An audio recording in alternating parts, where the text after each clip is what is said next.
오늘 같이 나누실 말씀 마태복음 말씀입니다. 마태복음 14장 22절부터 33절 말씀을 통해 나의 믿음은 어디에 있는가라는 제목으로 여러분과 말씀을 나누고자 합니다. 제가 한 절, 여러분이 한 절 번갈아 가면서 읽겠습니다. 예수께서 즉시 제자들을 재촉하사 자기가 무리를 보내는 동안에 배를 타고 앞서 건너편으로 가게 하시고 무리를 보내신 후에 기도하러 따로 산에 올라가시니라.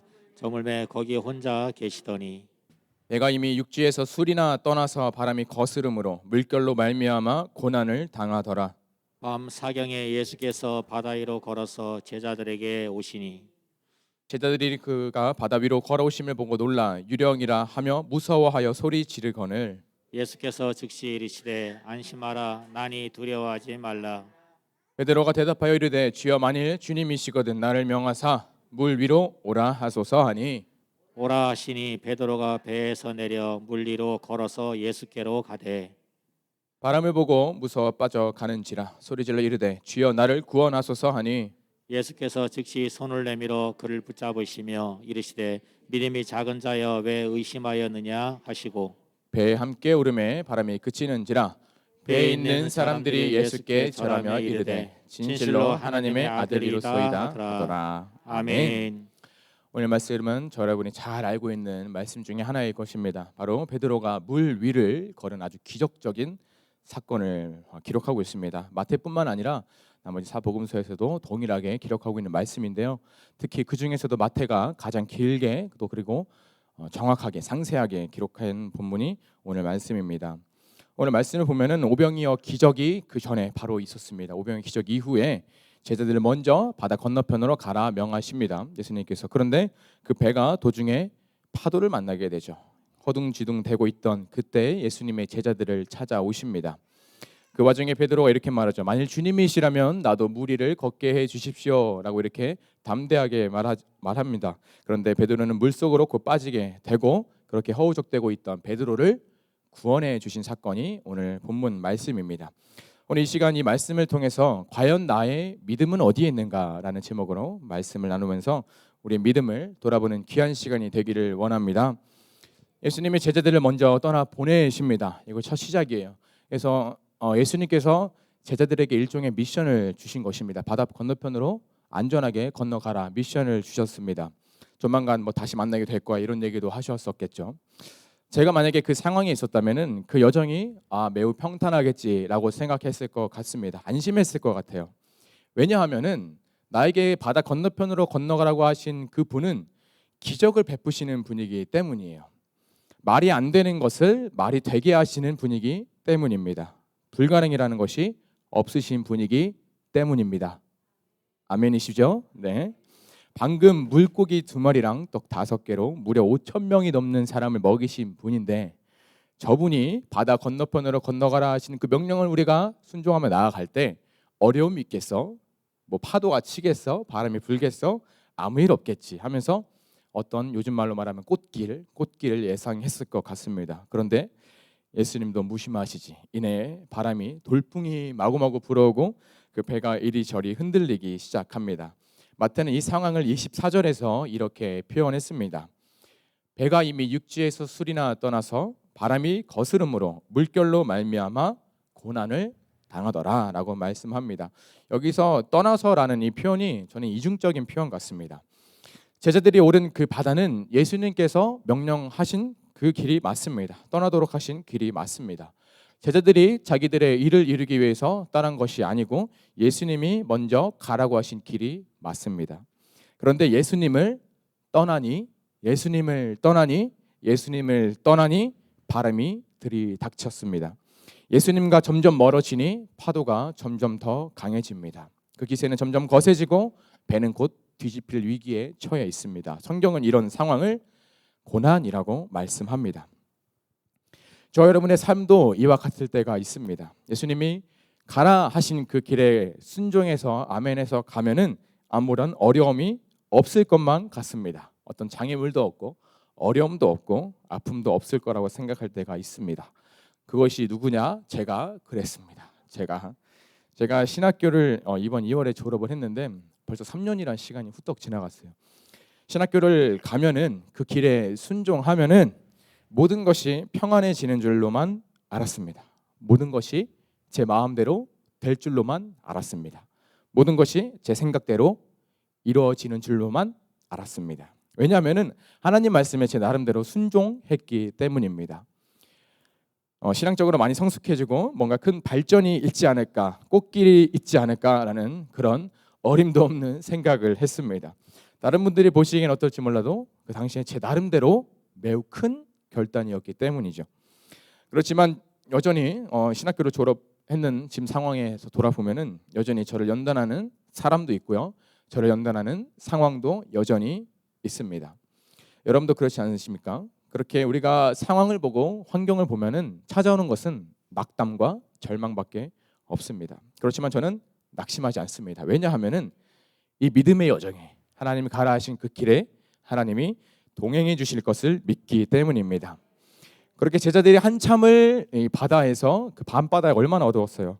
밤바다에서 한참을 헤매고 있을 때 우리의 히어로, 우리의 영웅, 우리의 구원자 예수님이 드디어 찾아오셨어요. 언제 찾아오셨냐? 파도가 조금씩 이제 일렁이기 시작할 때, 아니면 바람이 조금씩 분다고 생각할 때 아닙니다. 25절에 보시면 언제 예수님이 찾아오셨냐? 밤 사경에. 언제 찾아오셨다고요? 밤 사경에. 당시에는 이 밤을 동그라미 그려보시면 동서남북 그리시고 이 3시간씩을 한 경으로 구분했어요. 그래서 총 4경으로 구분했는데요. 저녁 6시부터 계산했습니다. 자, 여기서 퀴즈. 저녁 6시부터 1경이면 사경은 언제일까요?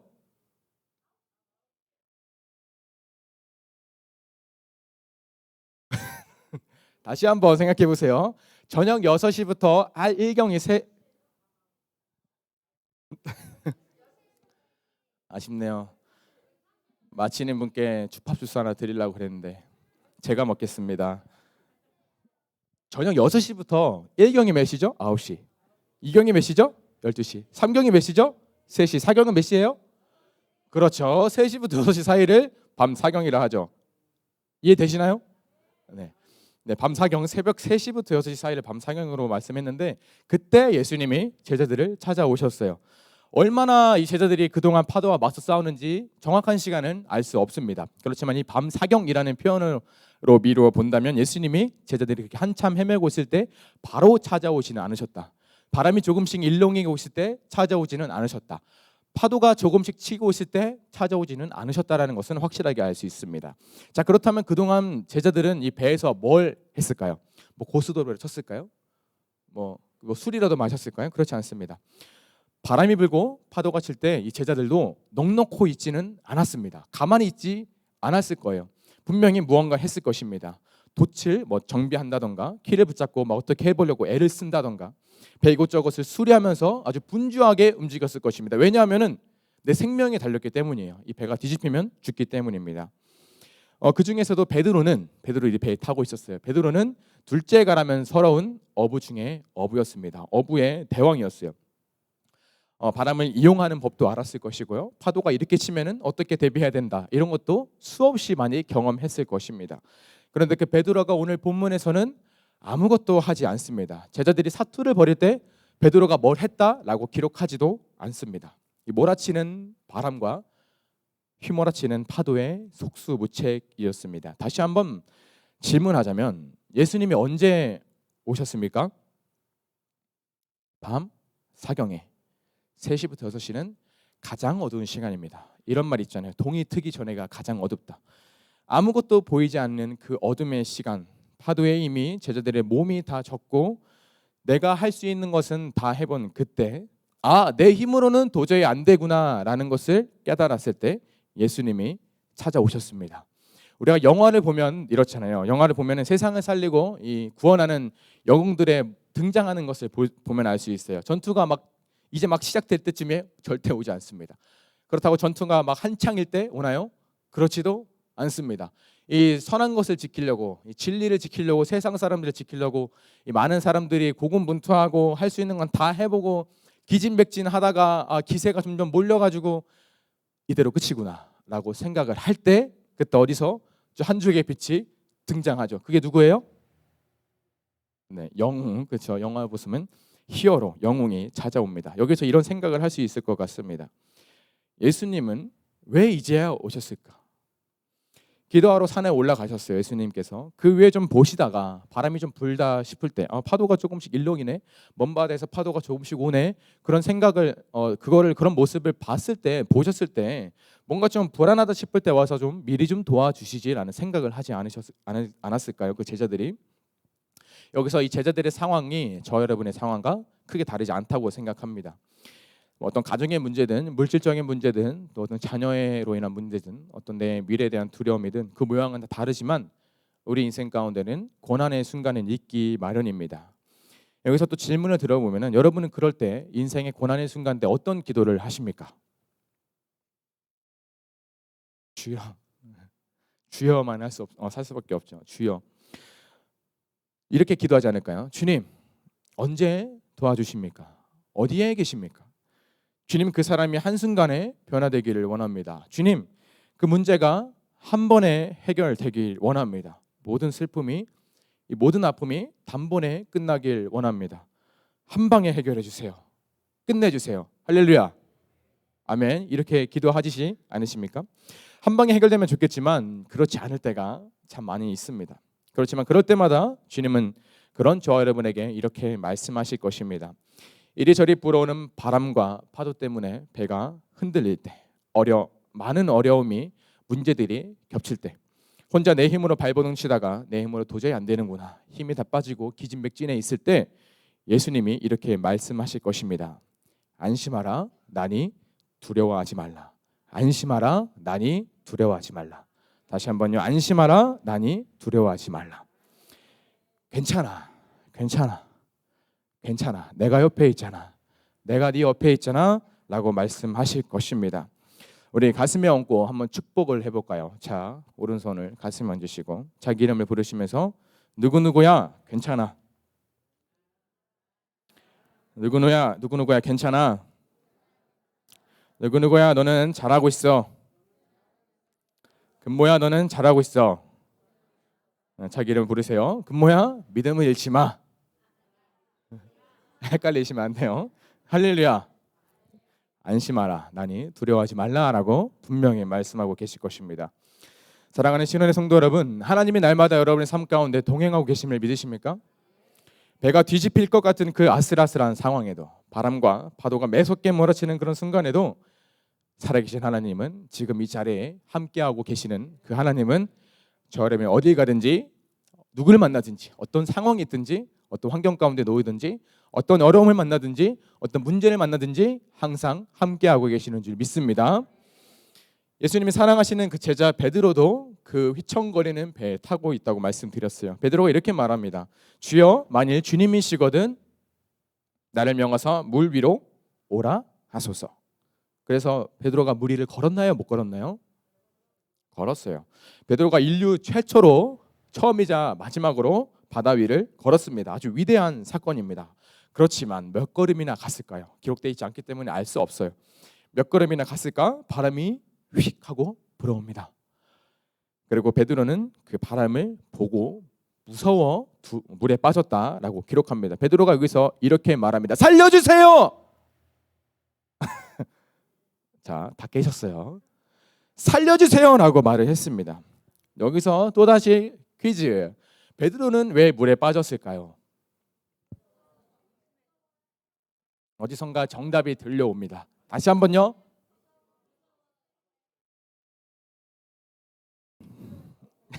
점점 먼 산으로 가는데요.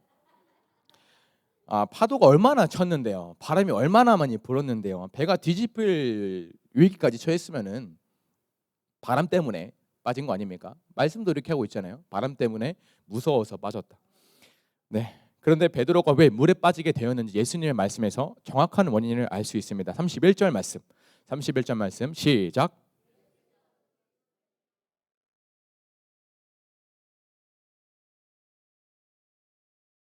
예수께서 즉시 손을 내밀어 그를 붙잡으시며 이르시되 믿음이 작은 자여 왜 의심하였느냐 하시고. 베드로를 물에 빠지게 한 원인은 바람이 아닙니다. 베드로를 물에 빠지게 한 원인은 파도도 아닙니다. 베드로를 물에 빠지게 한 원인은 무서움도 아니었습니다. 베드로를 물에 빠지게 한 원인은 의심이었습니다. 믿으십니까? 그렇다면 베드로가 물에 빠졌다고 해서 역시 베드로는 3번 나중에 또 부인하잖아요. 역시 베드로는 믿음이 없는 자라고 우리가 판단하고 정죄할 수 있을까요? 그럼 믿음이 없는 사람일까요? 그렇지 않습니다. 바로 앞에 무려 예수님이 계시는데 예수님이 오라 하셔서 바다 위를 걸었는데 심지어 몇 걸음 갔는데 물에 빠지는 게 가능해? 라고 생각할 수 있을까요? 그렇지 않습니다. 끝내 결국에는 일심을 해서 물에 빠지기는 했지만 베드로가 아주 위대한 믿음을 소유하고 있는 사람이라는 것을 알 수 있는 대목이기도 합니다. 한번 생각해 보세요. 사람이 여러분 물 위를 걸을 수 있습니까? 불가능합니다. 할 수 없습니다. 말이 되지 않습니다. 아무리 생각해도 이성적으로 논리적으로 받아들일 수 없습니다. 그런데 베드로는 물 위를 걸었습니다. 그렇다면 어떻게 또 베드로가 물 위를 걸을 수 있게 되었는가에 대한 답은 고난 가운데도 순종했기 때문입니다. 믿으십니까? 배가 이리저리 흔들리고 당장이라도 뒤집어서 빠져 죽을 위기의 고난 가운데 있을 때 예수님이 오라 하시는 그 말씀에 순종했기 때문에 잠깐이지만 그 기적을 경험할 수 있었습니다. 오라 하시는 예수님의 말씀에 빠지면 당장이라도 죽을 수 있는 그 깊은 바다에 발을 믿음으로 내딛었습니다. 오라 하시는 예수님의 말씀을 듣고 순종했기 때문에 기적을 경험할 수 있었습니다. 여러분, 기적은 자신을 하나님께 맡기는 사람에게만 일어나는 줄 믿습니다. 우리 몸을 맡기니 기적을 경험합니다. 안 될 것 같아도 믿음의 발을 떼니 기적을 경험할 줄 믿습니다. 그게 돼요? 라고 생각이 들어도 순종하는 사람에게 역사가 나타나는 줄 선포합니다. 아멘. 여기서 이심이 베드로를 결국 물에 빠지게 했던 그 이심이라는 것이 얼마나 독이 되는지 알려주는 이야기가 있습니다. 우리나라의 선교사님이 처음 들어오실 때 그때 얼마나 의료 시설이 열악해요. 감기로도 죽고 많은 사람들이 죽었잖아요. 병을 못 이겨서.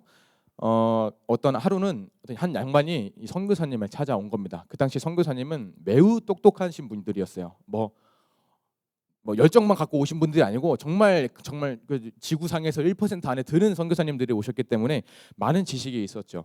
하루는 한 양반이 선교사님을 찾아와서 이렇게 얘기했습니다. 그 양반은 온몸에 두드러기가 나고 종기가 났어요. 당장이라도 약을 먹지 않으면 너무나 괴로워서 죽는 게 차라리 낫겠다 싶을 정도의 병을 앓고 있었습니다. 이렇게 말합니다. 선교사님, 제 병을 고쳐 주십시오. 아주 좋은 약이 선교사님께 있다고 들었습니다. 라고 하면서 약을 달라고 하는데 이때 페니실린이라는 약을 주었다고 합니다. 그러면서 이렇게 말했어요. 아주 좋은 약입니다. 이것을 먹으면 당신은 살 것입니다.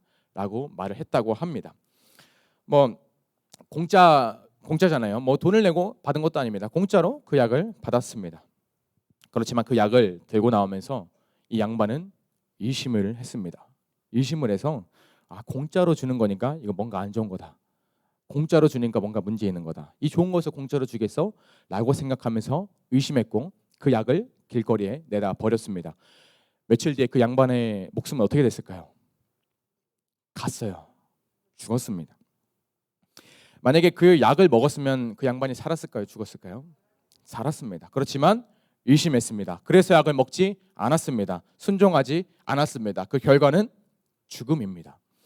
저 여러분의 믿음도 이와 같습니다. 예수님이 내 인생의 주인이라는 것을 믿고 인정하고 그분께 위탁드리면 되는 것입니다. 예수님이 지금 나의 상황이라면 어떻게 하실까? 예수님의 마음이 지금 어디를 향하고 있을까? 예수님이 나를 통해 보기 원하시는 것이 무엇일까? 예수님이 나의 상황을 통해 고난을 통해 이루기 원하시는 것이 무엇일까? 예수님의 마음을 구하는 저 여러분이 되기를 소망합니다. 바로 그럴 때 사는 역사, 회복되는 역사, 치유되는 역사가 나타나는 줄 믿습니다. 아멘. 거의 다 끝났습니다. 여러분, 아까 베드로가 뭐라고 했다고 예수님께? 물에 빠지면서 살려? 큰 소리로 한 번 더. 하나, 둘, 셋. 네, 살려주세요. 우리를 졸음에서 살려주세요. 베드로처럼 기적을 경험하면서 믿음을 잃을 때가 많이 있어요.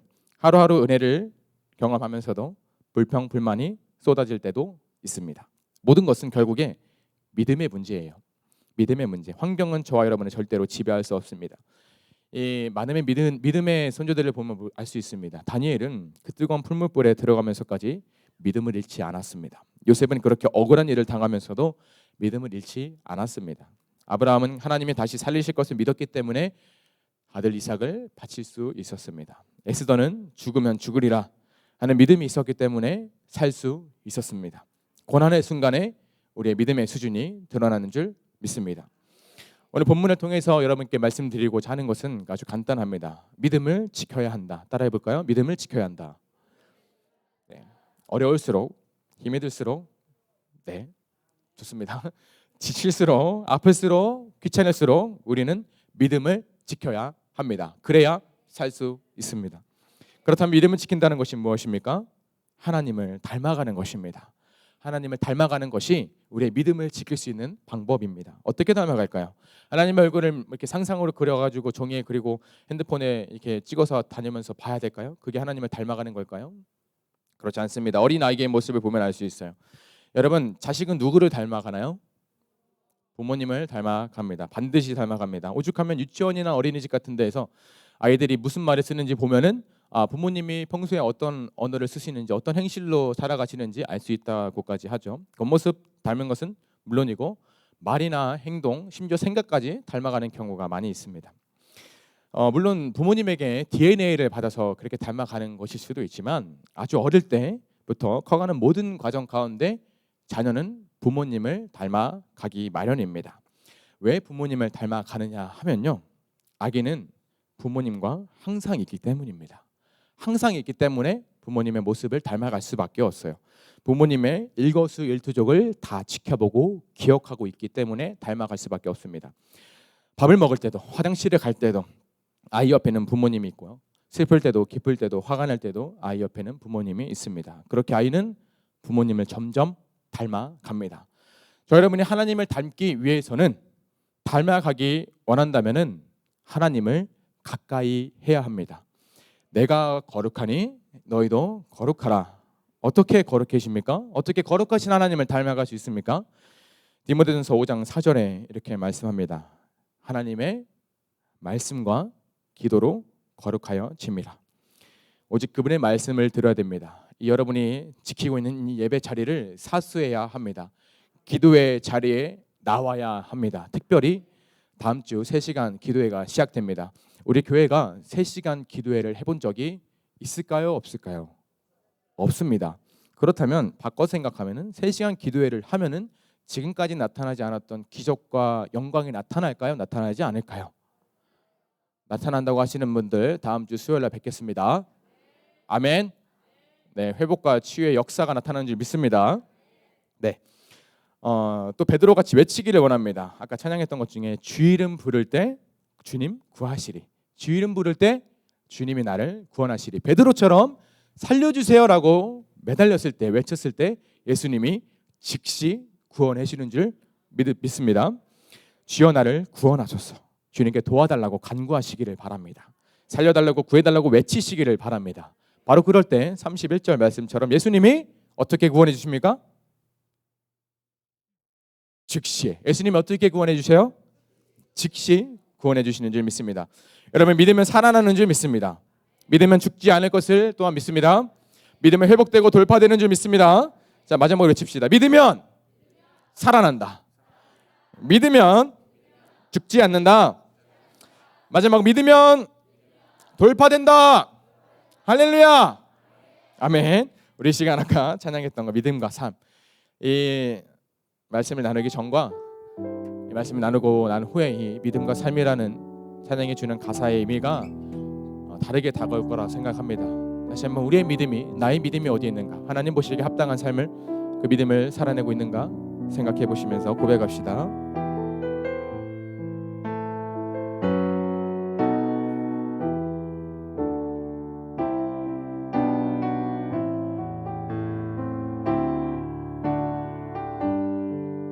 여러분만 찬양해 볼까요?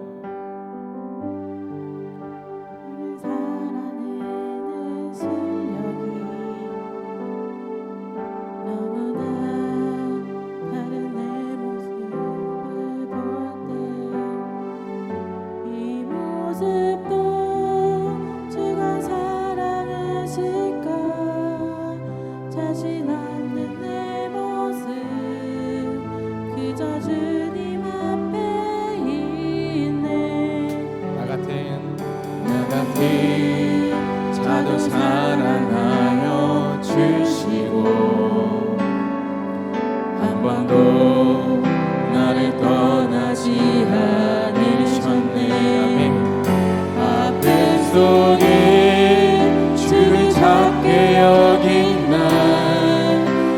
잊지 않으시고 내 손 잡아주시네.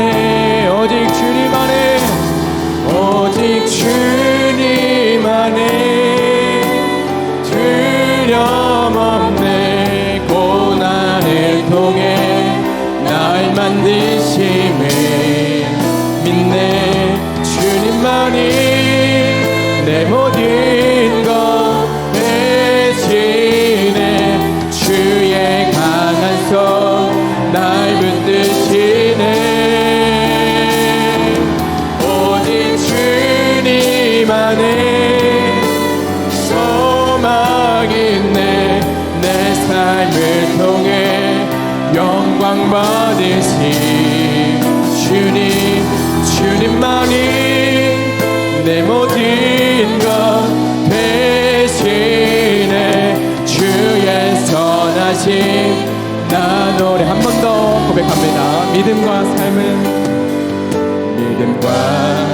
삶을 살아내는 실력이. 나의 믿음이 어디 있는가 돌아보기 원합니다. 다른 내 모습을 볼 때 상황과 환경 가운데 낙담하지 않기를 원합니다.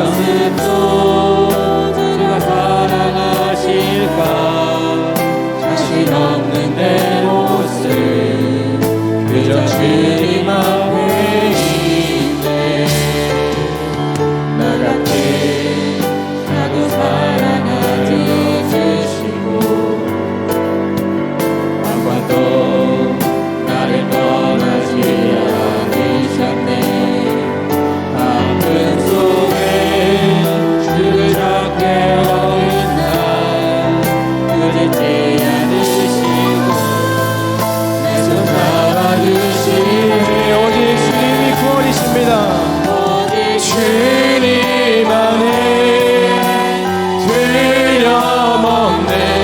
고난을 통해 날 만드심을 믿네. 주님만이 내 모든 것 대신해 주의 선한 손 날 붙드시네. 할렐루야. 오직 주님만이, 오직 주님만이 소망 있네. 내 삶을 통해 영광 받으신 주님만이 내 모든 것 대신해 주의 선하심 나 노래하네. 우리 시간 말씀을 생각하면서 기도하기를 원합니다. 주님, 나의 믿음이 지금 어디에 있습니까? 벌어지는 상황과 매일같이 다가오는 그 어려움 가운데, 그 고난 가운데 낙심하며 절망하며 믿음을 내어 버리지는 않았습니까? 주여, 우리 마음 가운데 다시 한번 믿음을 사모하는 마음을 주시옵소서. 믿음을 통하여 세상을 일으키며 세상을 깨우는 빛과 소금의 역할을 감당할 수 있도록 주여 역사하여 주시옵소서. 우리를 믿음으로부터 멀어지게 하는 모든 악한 영들로부터 보호하여 주시옵시고 그 사단의 머리를 짓밟을 수 있는 능력도 더하여 주시옵소서. 주여, 세 번 부르짖고 기도합시다. 주여, 주여, 주여. 할렐루야. 주님, 주여, 우리의 마음이 돌아봅니다. 우리 믿음이 어디인지 돌아봅니다. 주여, 앞다가 믿음에 가질 수 있도록 수요할 수 있도록 도와주시옵소서. 주여, 이리들이 떨리는 배에 탔을 때, 주님이 없을 때, 주님이 떠나실 때 바람이 불어오고 강풍이 불어왔습니다. 그러나 주님이 그 배에 타시니 평안이 넘쳐났습니다. 하나님의 마음 가운데 주님을 영접하기를 원합니다. 다시 한번 첫사랑을 회복하기를 원합니다. 주님의 마음 가운데 주님을 영접할 수 있도록 우리의 마음을 열어 주시옵소서. 성령 하나님 강권적으로 역사하여 주시옵소서. 나의 생각으로, 나의 마음으로, 나의 경험을 가지고 하나님을 판단하지 않도록 인도하여 주시옵시고 용서하여 주시옵소서. 우리 마음판이 새로워지기를 원합니다. 우리 생각이 새로워지기를 원합니다. 주님 한 분만의 역사 안에 주님 한 분만 정복되는 아버지 우리의 몸이 되기 원합니다. 우리의 마음이 되기 원합니다. 우리의 영혼이 되길 원합니다. 주여, 강권적으로 이끌어 주시옵소서. 할렐루야. 감사합니다. 한 번 더 고백, 한 번 더 기도하는데요. 오늘 밤 우리 담임 목사님께서 동유럽으로 선교를 떠나십니다. 몸이 편찮으십니다. 그렇지만 하나님이 함께 해주시면 그 몸과 영혼이 강건해지는 줄 믿습니다. 그 모든 여정마다 함께 주실 것을 이 시간 믿음으로 기도하면 좋겠습니다. 가는 곳곳마다 회복이 일어나고 성령님이 역사하는 것을 목도할 수 있도록, 성령님이 능히 들어쓰시는 그 주인공이 될 수 있도록 주여, 우리 시간 세 번 부르짖고 기도하며 나아갑시다. 주여, 주여,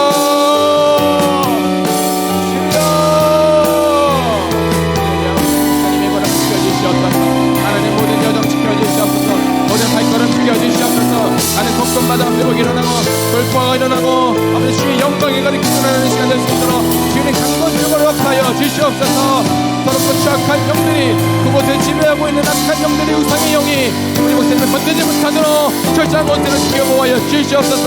성령님 앞서가 주시옵고 하나님 모든 여정마다 주의 영광이 드러날 수 있도록 주여 역사하여 주시옵소서. 할렐루야, 할렐루야, 할렐루야, 할렐루야.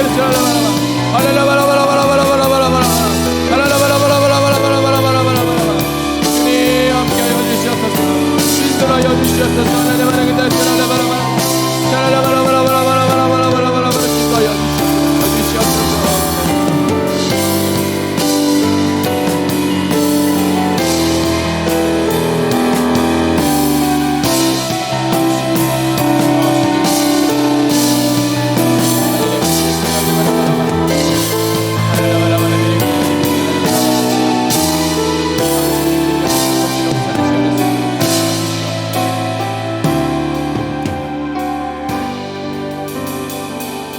살아계신 하나님, 오늘도 주의 말씀을 들을 수 있는 은혜를 허락하여 주심에 감사합니다.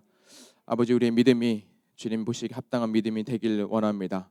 매일같이 절망하고 낙담하고 후회가 가득하고 또 매일같이 부정적인 생각이 사로잡히는 것이 아니라 우리의 마음이 주의 말씀과 기도로 거룩하여지고 변화될 수 있도록 정말 훌륭한 믿음, 정말 믿음의 대장부가 다 될 수 있도록 주여 도와주시옵소서. 우리의 마음판을 주님 말씀으로 기도로 갈아엎기를 원합니다. 성령님이 동행하시고 성령님이 역사하시고 성령님이 능히 들어쓰시는 우리의 영혼이 될 수 있도록 주여 도와주시옵소서. 하나님, 우리 또한 내일 2주 동안 담임 목사님께서 동료로 선교를 가십니다. 그 모든 발걸음 지켜보아여 주시옵시고 돌아오시는 그 모든 기간까지 함께하여 주시옵소서. 차고 넘치는 주의 은혜와 주의 사랑을 그곳에 전파하며 복음을 설교할 때 그 많은 사람들이 주님을 다시 한번 뜨겁게 만나는 귀한 주인공으로 사용될 수 있도록 주여 도와주시옵소서. 살아계신 예수님의 이름으로 기도합니다. 아멘. 주님께서 가르쳐 주신 주기도문 하심으로 예배 마치겠습니다. 하늘에 계신 우리 아버지여, 이름이 거룩히 여김을 받으시오며 나라의 임하옵시며 뜻이 하늘에서 이루어진 것 같이 땅에서도 이루어지이다. 오늘 우리에게 이런 양식을 주옵시고 우리가 우리에게 죄진 자를 사하여 준 것 같이 우리 죄를 사하여 주옵시고 우리를 시험에 들게 하신 마옵시며 다만 악에서 구하옵소서. 나라와 아버지께 영원히 있사옵나이다. 아멘. 하나님께 영광의 박수 올려드립시다.